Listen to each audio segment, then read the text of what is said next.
Hi everyone, and welcome to day 4 of the Advent calendar. I really hope you've enjoyed your painting so far, and let's see what's behind the door today. Now, for some of you, you may not know what this is, but this is a Danish woven Christmas heart. A really nice little exercise in using very dilute colour and also some textures to create little stitching. So grab your paints and let's get started. So, our Danish woven Christmas heart. Well, we start off by drawing a sort of diamond shape, and then you can just give it a curve on top and a curve on top, and then we've got a pretty nice heart shape.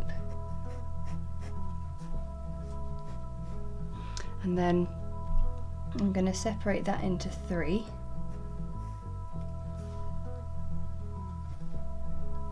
Separate that into 3. And here we have a slightly wobbly, but nonetheless lovely heart shape. So that's all we need our pencil for. And as before, just rub out a little bit. And all cool, I've got my paper to just protect the rest of my sheet, and my brushes, which are pointed rounds from size 4 to 0 to sub-0. They're all the sort of details are in the episode notes, so just head over there, which is just below this tutorial, a little bit of text underneath, and you can find out where they come from, and there are links there. But I love using the Pro Art Masterstroke range. They're synthetic bristles and they're really quite affordable.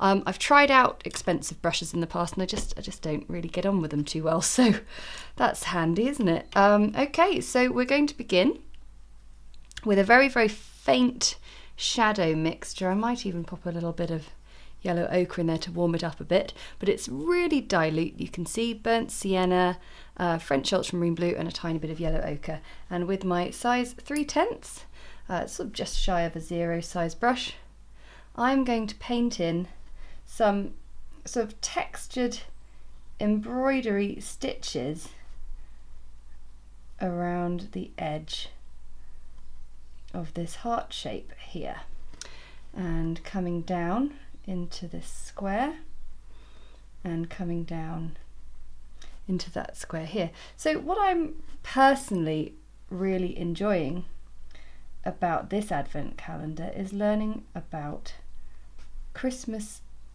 images and traditions that I had never heard of before. And I hope that you are also finding the same, in the way that some of us will be really familiar with a Christmas pudding, which is what we painted on day 1, and then had never realised that in Australia a pavlova is quite a celebratory pudding, in the same way that this Danish woven heart is a real symbol of Danish Christmas. So I'm really grateful to be learning about all these different Christmas traditions. Okay, so those little series of dashes, just following that shape round, give us a nice woven look, and then I'm going to fill in this square here, and then the one in the middle. You can see what we're doing here, checkerboard. A checkerboard of little woven squares.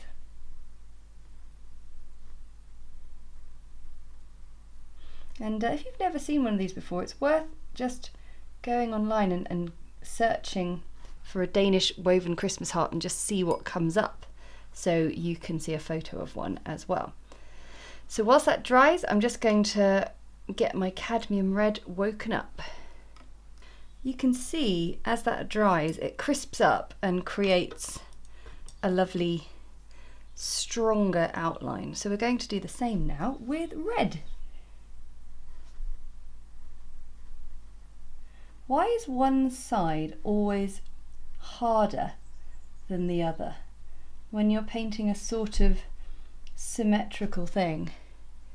It's bonkers, isn't it? And we always naturally sort of paint the easy side first. really pleased with ourselves, and then suddenly, ugh.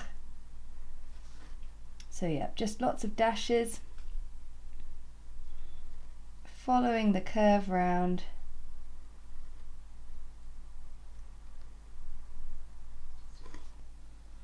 And then I'm just going to fill in those other squares, and might not seem like a big deal, but I'm making sure that I do the direction of stitches continuing on from the direction the other ones have been done in, so they're coming down this way. And it's good to find a brush that you can do a stitch shape in nicely, easily in one brush stroke.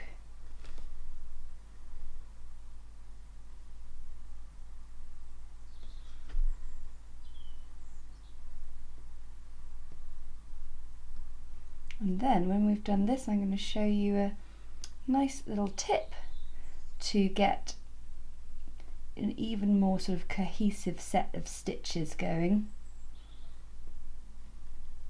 so it finishes off looking really good. Okay, so what I'm going to do with a slightly bigger brush, make sure it's completely clean. I'm just going to use the wetness to just paint over the dried stitches like that. Very minimal amount of brush strokes.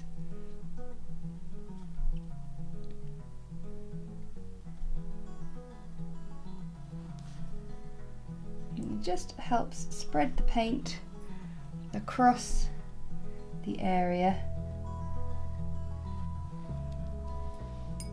Really nice. And then I'm going to finish it off with a little red loop.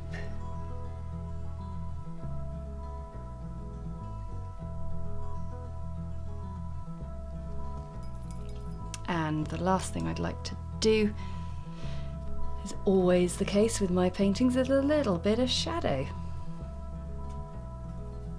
So something just a bit stronger than the white brush strokes for the white stitching we were doing earlier, just along the bottom here.